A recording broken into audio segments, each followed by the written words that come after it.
आप सबको जय मसीह की खुदावंद के मीठे और मधुर नाम में आप सबका आज की इस इबादत में, इस कलाम में स्वागत है। और इससे पहले कि हम कलाम में जाएं, आज के मनन के लिए जो कलाम का हिस्सा लिया गया है, मत्ती रचित सुसमाचार उसका 22 अध्याय उसकी 12 आयत 22:12, मैथ्यू 22:12। यहाँ इस प्रकार से लिखा है, उसने उससे पूछा, हे मित्र, तू विवाह का वस्त्र पहने बिना यहाँ क्यों आ गया? उसका मुंह बंद हो गया। खुदावंद अपने कलाम के पढ़े और सुने जाने पर आशीष दे, आमीन। इससे पहले कि हम कलाम में जाएं, हम दुआ मांगेंगे। और उसके पहले मैं आप लोगों को एक अनाउंसमेंट करना चाहता हूं। आज एल्डर्स गेट संडे के ऊपर हम लोग सरमन सुनेंगे। Elders gate experience reverend John Wesley की ज़िंदगी का एक बहुत अहम एक्सपीरियंस रहा है, और ये मई 24, 1737 को, यानी कि 24 मई 1737 में इन्होंने अपनी ज़िंदगी को खुदा को दिया।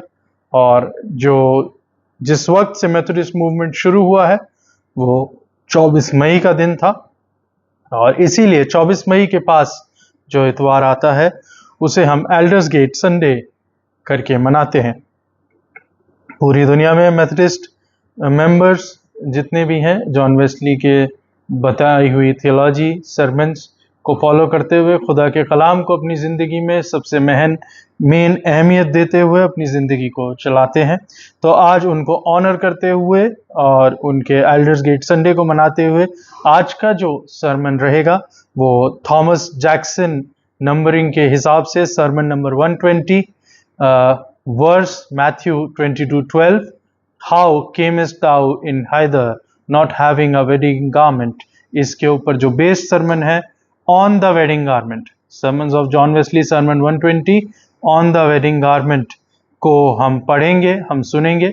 इसको मैं सरल हिंदी में करके समझाऊंगा, सिखाऊंगा, कोशिश करूंगा कि ये जो सरमन है आप इसे नॉर्मल हमारी भाषा में समझ पाए। लेकिन ये जो मटेरियल है ये जॉन वेस्ली का लिखा हुआ है, जॉन वेस्ली का प्रिपेयर्ड है। मेरी ये आदत है कि हर साल जॉन वेस्ली का एक सरमन एल्डर्स गेट संडे पर हम अपनी कलीसियाओं में पढ़ते हैं।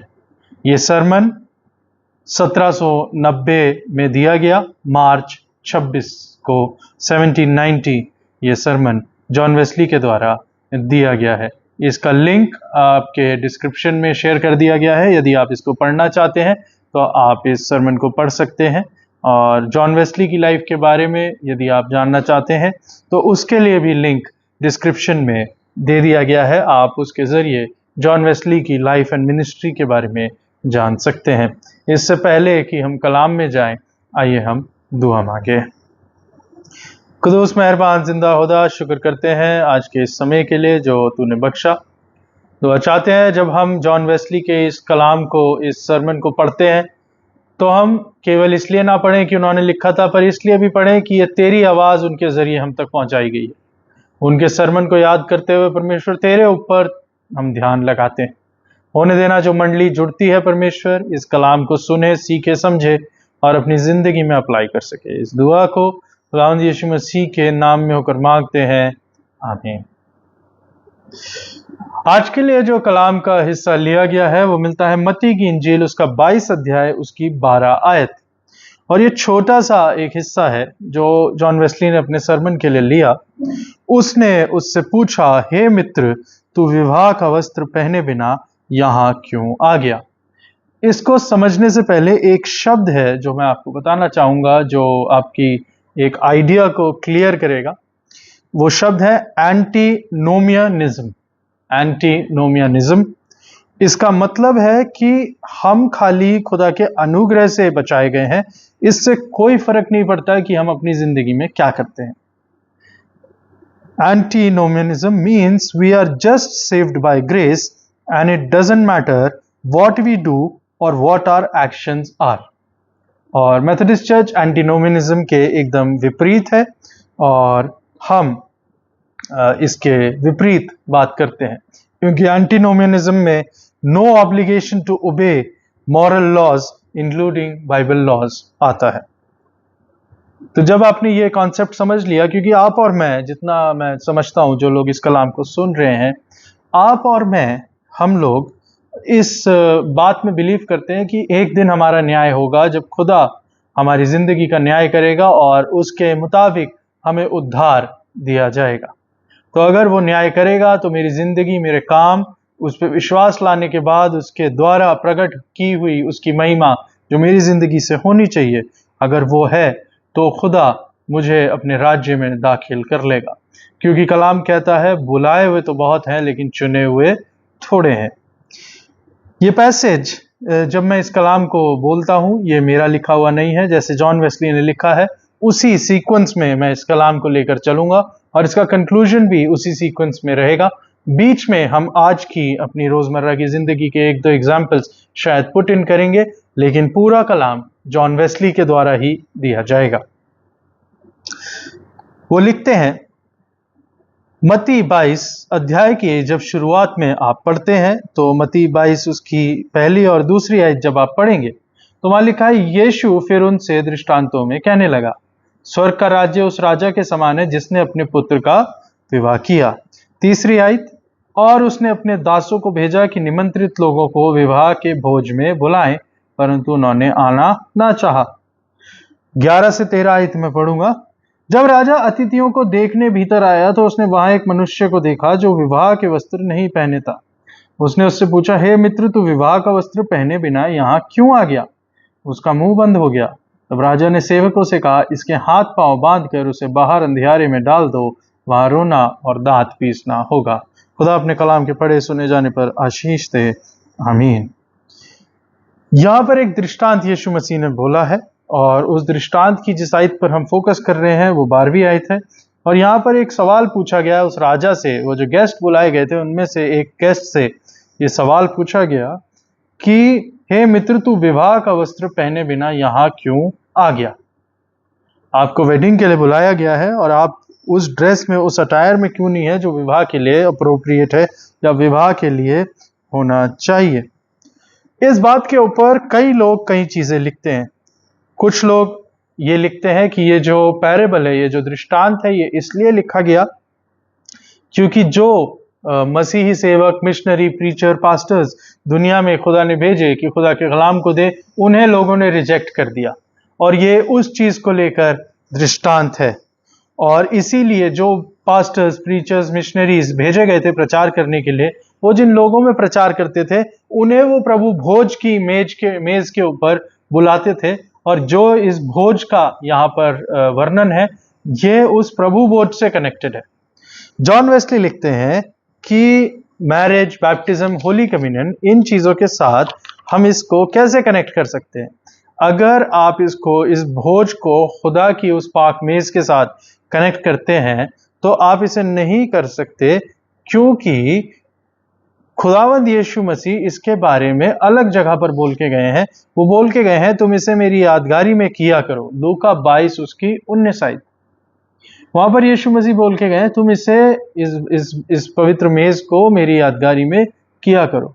अब अगर प्रभु यीशु मसीह इस दृष्टांत को उस मेज के साथ जोड़ रहे होते तो वो कनेक्ट करते टाइम डायरेक्टली बोलते जैसा उन्होंने अपने चेलों के साथ कहा। पर यीशु मसीह उस भोज के लिए जो आयत बोलकर गए हैं वो इनफ है इस बात को समझने के लिए कि प्रभु भोज करना है। और वो आयत ये है कि जब जब तुम मिला करो इस बात की यादगारी में कि मेरा बदन तुम्हारे लिए दिया गया, मेरा लहू तुम्हारे लिए बहाया गया, तुम इस रीति को, इस रिवाज को किया करो। और जब यीशु मसीह इस रिवाज को एस्टैब्लिश करके गए हैं तो यहां इस दृष्टांत के जरिए उन्हें बोलने की जरूरत नहीं पड़ेगी। तो यदि आपको ये लगता है कि प्रभु भोज से कनेक्टेड है, तो जॉन वेस्ली बताते हैं कि नहीं, ये नहीं है। प्रभु भोज की तैयारी का विवाह के वस्त्र से कोई लेना देना ही नहीं है।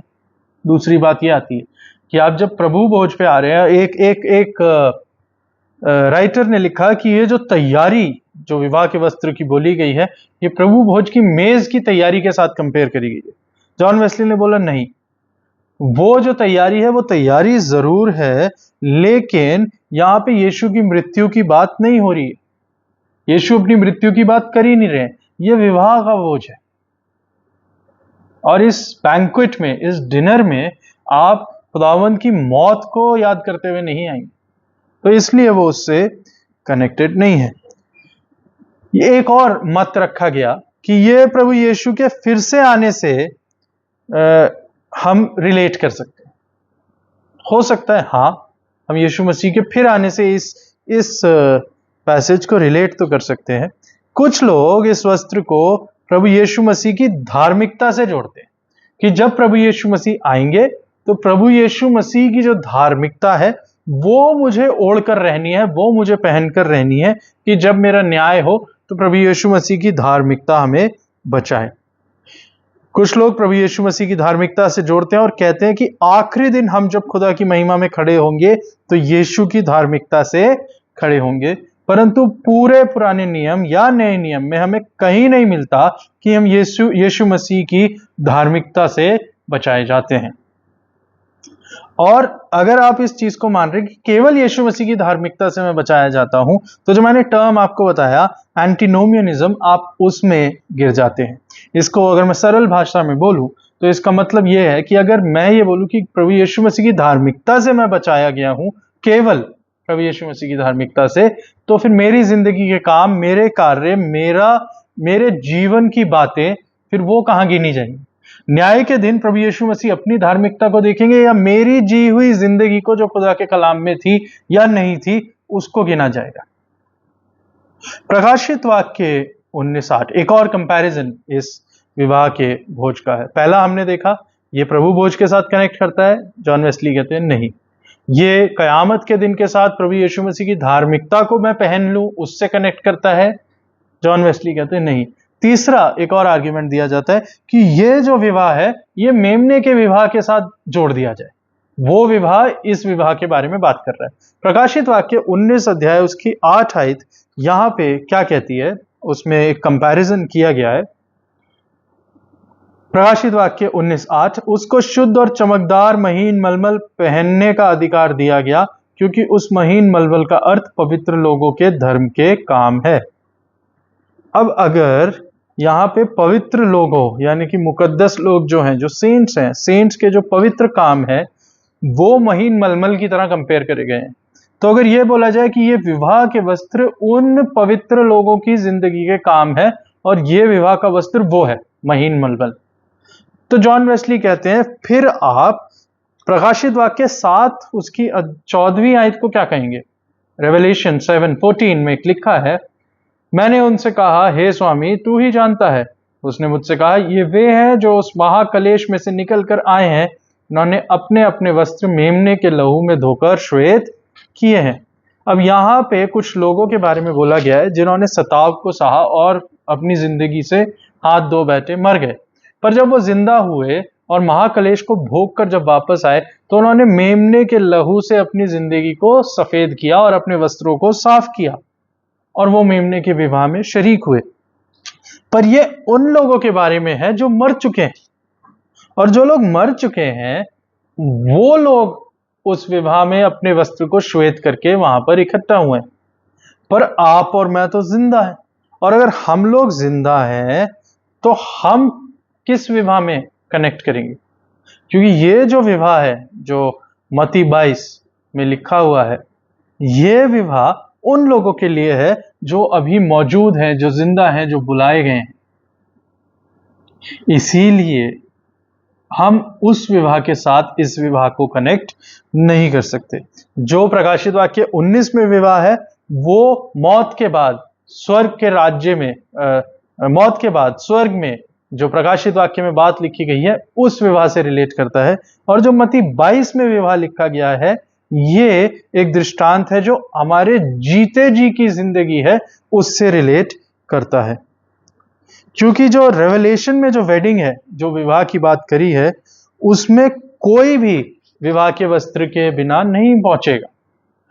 इस बात को इस तरीके से समझिए कि जो लोग प्रभु यीशु मसीह के मेमने के लहू से अपने वस्त्र को श्वेत करके उस विवाह में, मेमने के विवाह में शरीक हुए हैं, तो उसमें कौन होगा जो विवाह के वस्त्र के बिना पहुंचा है?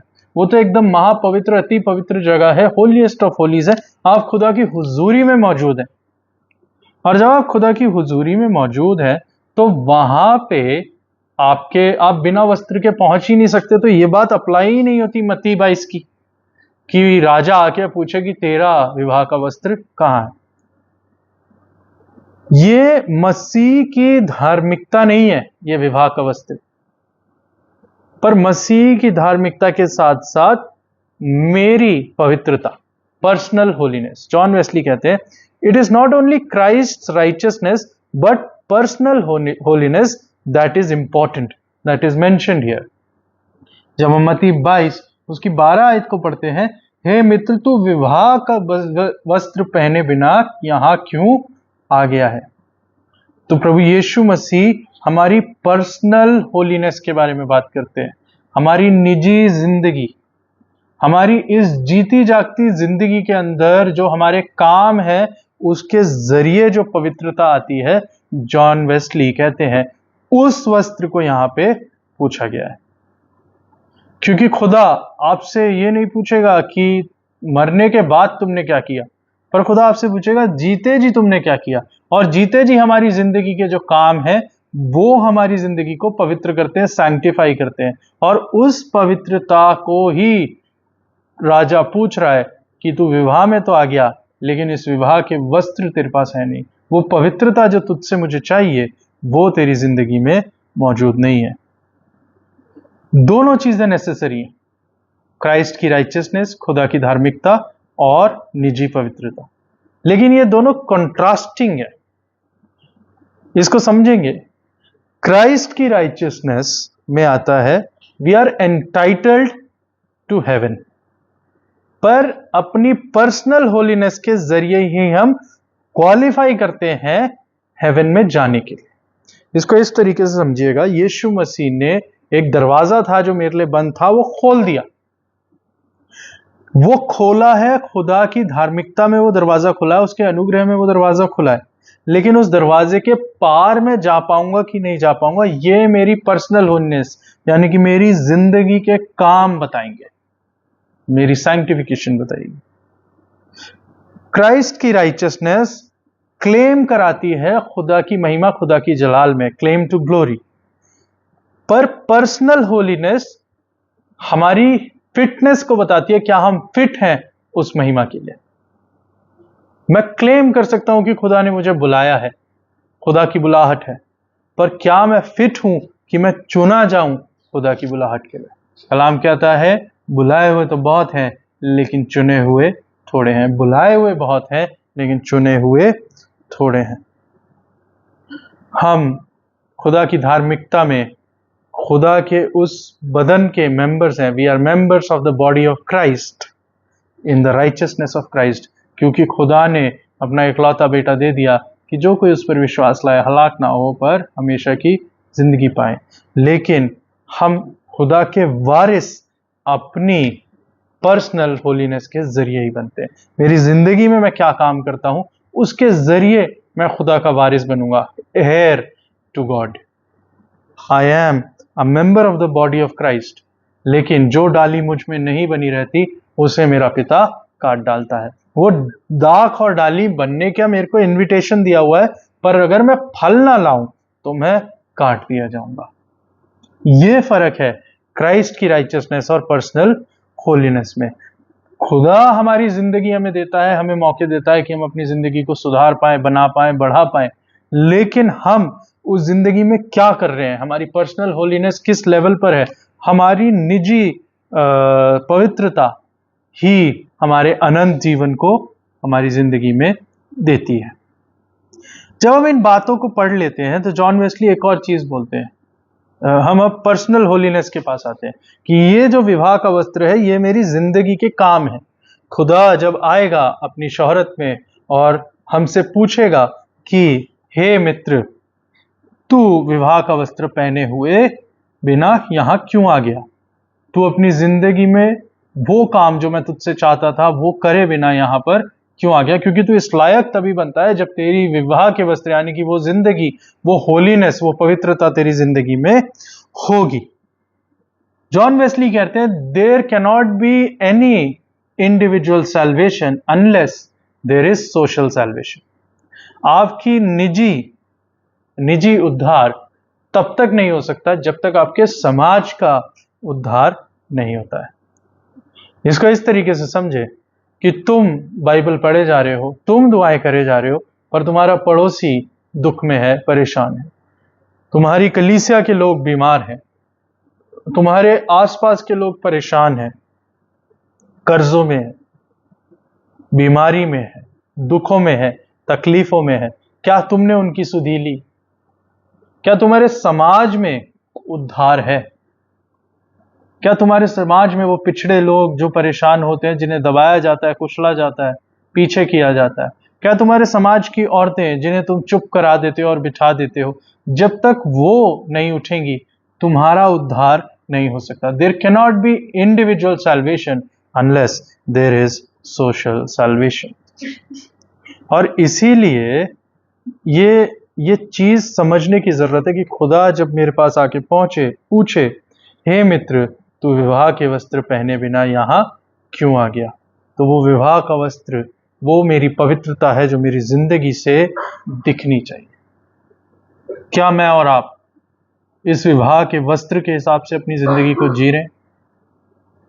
इस वीडियो के डिस्क्रिप्शन में मैंने जनरल रूल्स लिख के दिए हैं। आप वीडियो को पॉज कर सकते हैं। इसके डिस्क्रिप्शन में जनरल रूल्स, जो मेथोडिस्ट चर्च के जनरल रूल्स हैं, मैं उनको मेंशन कर दूंगा। आप उनको पढ़ें। क्या आप उनको फॉलो करते हैं? एज अ मेथोडिस्ट मैं इनको मानना चाहता हूं, पर एज अ मसीही भी मैं इनको मानना चाहता हूं, क्योंकि कोई ऐसी गलत बात नहीं है उनमें।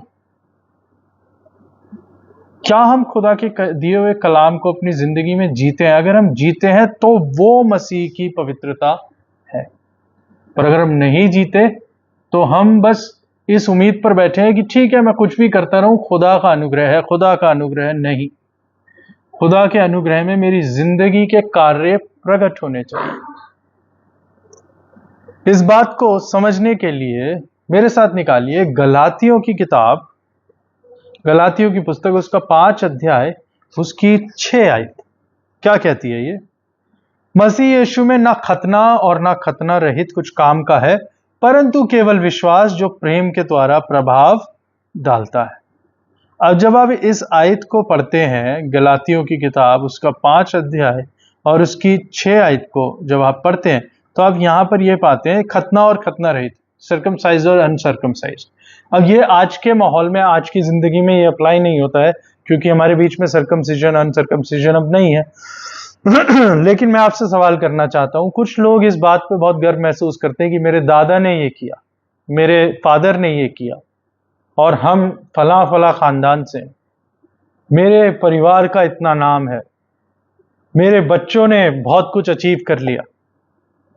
हम कब तक इस बात का श्रेय लेते रहेंगे कि मैं एक प्रकार के प्रिविलेज में से आता हूं? खुदा कहता है नहीं, ना तो खतना ना खतना रहित, यानी कि कोई भी प्रिविलेज, कोई भी लिनिएज, कोई भी ऐसी चीज जो तुम सोचते हो कि तुम्हें बड़ा बनाती है, अगर तुम उसको लेकर खुदा में आते हो तो वो कंसिडर ही नहीं की जाएगी, परंतु केवल विश्वास जो प्रेम के द्वारा प्रभाव डालता है। तुम्हारी जिंदगी में वो मोहब्बत, वो विश्वास होना चाहिए जो खुदा के कामों को तुम्हारी जिंदगी में दिखाता है। इसको समझाने के लिए आगे की एक और वर्ष पढ़ेंगे, गलातियों में ही 5वें अध्याय की 19 आयत। क्या नहीं होना चाहिए? इससे फर्क नहीं पड़ता कि मेरे फादर, मेरे मदर, मेरे भाई, मेरी बहन, मेरी वाइफ, मेरे बच्चे क्या कर रहे हैं, पर इससे फर्क पड़ता है क्या मैं इन चीजों को कर रहा हूं। अगर मैं इन चीजों को कर रहा हूं तो मैं गलत कर रहा हूं। ये हैं शरीर के काम तो प्रकट हैं, 19 आयत, अर्थात व्यभिचार, गंदे काम, लुचपन, मूर्ति पूजा, टोना, बैर, झगड़ा, ईर्ष्या, क्रोध, विरोध, फूट, विधर्म, ढा, मतवालापन, लीला क्रीड़ा और इनके जैसे और काम। अगर इनमें से कुछ भी मैं कर रहा हूं तो मैं अपनी पवित्रता, जो holiness that God wants from me, मैं उसमें अभी भी बहुत दूर हूं। और खुदा की होलीनेस अगर मुझे चाहिए, और मुझे अगर खुदा की होलीनेस अपनी जिंदगी में रखनी है, तो मुझे क्या करना पड़ेगा? और मुझे करना क्या पड़ेगा वो गलातियों 5 उसकी 22 आयत से पढ़ेंगे कि मेरी जिंदगी में क्या काम होने चाहिए। पर आत्मा के फल प्रेम, आनंद, शांति, धीरज, कृपा, भलाई, विश्वास, नम्रता और संयम है। ऐसे ऐसे कामों के विरोध में कोई व्यवस्था नहीं। यदि हमारे अंदर ये मेरा एक सजेशन मैं आपको देना चाहूंगा, ये फ्रूट ऑफ द स्पिरिट बोलते हैं हम इसको। इन चीजों को अगर आप हिंदी समझ लेते तो आप हिंदी में इनकी एक लिस्ट बनाएं, एक फोटो फ्रेम में अपने बेडरूम में, अपने लिविंग रूम में लगाएं। अगर आप इंग्लिश में इजीली समझ सकते हैं तो इंग्लिश में आप गूगल पे जाके बस इमेजेस सर्च कर दे, फ्रूट ऑफ द स्पिरिट, सारे फ्रूट आ जाएंगे। उस अच्छी सी कोई इमेज डाउनलोड करके आप उसका फ्रेम बनाएं और अपने घर में लगाएं और निरंतर उन्हें पढ़ते रहें। क्या मेरी जिंदगी में ये पाए जाते हैं? और अगर ये मेरी जिंदगी में पाए जाते हैं तब मैं इस लायक हूं कि मैं कह सकूं कि मेरी जिंदगी में मसीह की धार्मिकता और मेरी जिंदगी में पवित्रता है। और वही पवित्रता परमेश्वर मेरे से पूछेगा कि क्या तू विवाह के वस्त्र में इस भोज के अंदर शरीक होने के लिए आया है? वो विवाह का वस्त्र वो पवित्रता है और उस पवित्रता के लिए मुझे इन कामों को करना पड़ेगा। और ये आसान काम नहीं है अजीजों। अगर आप इनको पढ़ेंगे तो बहुत एक एक शब्द अगर मैं पढ़ूंगा तो आप ये अपने मन में अभी एनालाइज करें, क्या आप में ये बातें हैं? और जब मैं आप बोल रहा हूं उसमें मैं भी आता हूं। यहां लिखा है प्रेम, क्या मेरे अंदर प्रेम है या मेरे अंदर हेट्रेड है? आनंद, क्या मैं सही में खुश हूं या मैं परेशान घूम रहा हूं? शांति, क्या मैं पीस में हूं, वो शांति। धीरज, क्या मेरे अंदर पेशेंस है? कृपा, काइंडनेस, भलाई, विश्वास, नम्रता और संयम। हमारी जिंदगी से संयम खत्म हो गया। एक संयम ही अगर मैं उठा के अगर उस पर बात करूं, आप में से कितने लोग हैं जो इंस्टाग्राम या यूट्यूब शॉर्ट्स या अलग अलग तरीके से रील्स को शेयर करते हैं, शेयर नहीं देखते हैं? 15 से 20 सेकंड का हमारा अटेंशन स्पैन हो गया है। इतना ज्यादा हम लोग शॉर्ट टेम्पर्ड हो गए हैं कि 20-25 सेकंड में इंटरेस्ट खो देते हैं चीजों में, और अगला फिर अगला फिर अगला। छोटी छोटी बातों में हमारी जिंदगी में इतना गुस्सा आ गया है।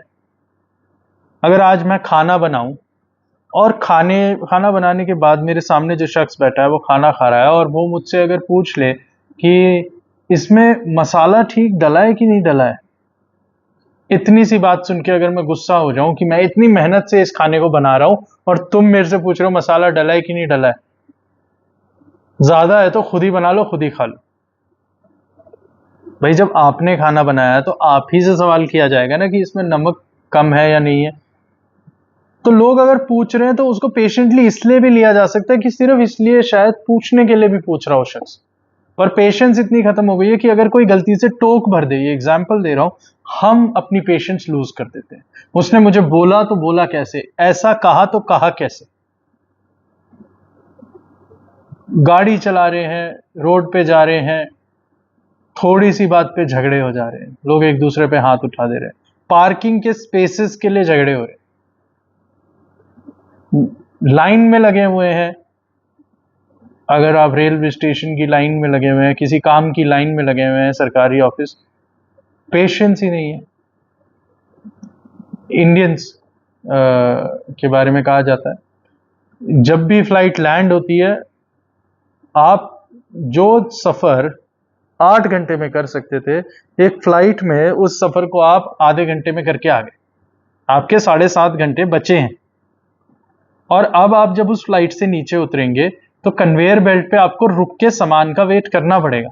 लेकिन जैसे ही फ्लाइट रुकती है और वहां पे अनाउंस होता है कि हम यहाँ पहुंच गए हैं, अनाउंस होने से पहले ही ऐसी भीड़ खड़ी होके सामान निकालना और धक्का मुक्की शुरू हो जाती है जैसे नीचे पहुंच के पता नहीं कहां पहुंच जाएंगे। हमारी जिंदगियों में पेशेंस की कमी है। और ये सारी चीजें जो यहां पर लिखी हैं अगर हमारी जिंदगी में नहीं है तो हमारी पवित्रता साफ साफ झलकती है, दिखाई देती है कि वो कितनी मजबूत है और कितनी मौजूद है।